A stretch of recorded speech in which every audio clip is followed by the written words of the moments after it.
ఆడవారి మాటలకు అర్థాలే వేర్లే అంటుంటారు. గాలు ఏం మాట్లాడినా ఉల్టా పుల్టనే ఉంటది అని అనుకుంటుంటారు చాలా మంది. కానీ ఇప్పుడు రాజకీయ నాయకుల మాటలకు కూడా అర్థాలు వేరే ఉంటున్నాయి. అందుట్లో మాజీ మంత్రి మల్లారెడ్డి మాటలకు అర్థాలే తారుమారు టక్కర్మారు అన్నట్టు ఉంటాయట. ఇది నేనంటున్న మాట కాదు, మల్లన్నే అంటున్నాడు. ఇంతకు ఏమైంది అని అంటుర్రా? అయితే గివార్త చూడుర్రి. ముచ్చటేందనేది ఆటంక చెప్తా గానీ ముందుగాల గీడ మాజీ మంత్రి మల్లారెడ్డి సార్ ఏమో అంటుండేనోలే.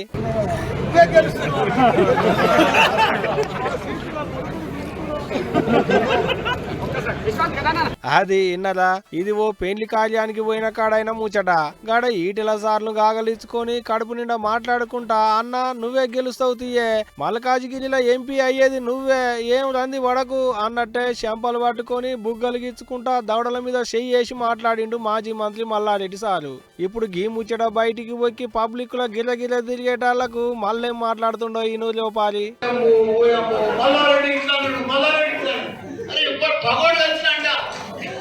ఎగ్జాంపుల్ చెప్తా, జంగా వజ్రేష్ యాదవ్ ఓటు వల్ల ఇద్దరం ఎలక్షన్ల నాడు నాకు కలిసి ఎదురుపడ్డాడు. కాగలించుకున్న నేనే పోయి కాగలించుకొని జంగా నన్ను గెలుస్తున్నామని చెప్పి వైరల్ చేశాడు.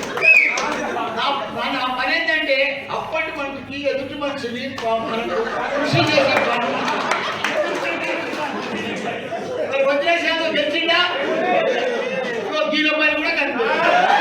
అది ఇన్నదా, ఇగో ఇట్ట ఆడోళ్ళ మాటలకు అర్థాలు వేరన్నట్టు రాజకీయ నాయకుల మాటలకు కూడా అర్థాలు వేరే ఉంటాయి అనుకుంటూ అడగి ముచ్చటిన్నోళ్ళు. అంతేకాదు, ఇంతకు మునుపు ఎమ్మెల్యే ఓట్లప్పుడు ఆయన మీద పోటీ చేసిన వజ్రేష్ యాదవ్ ను కూడా నువ్వే గెలుస్తావుది తమ్మి అని చెప్పిండాట. అప్పుడు ఆయన గెలిచిండా, ఇప్పుడు ఈయన గెలుస్తాడా అన్నట్టే ముచ్చట్లు చెప్పిండు మల్లన్న.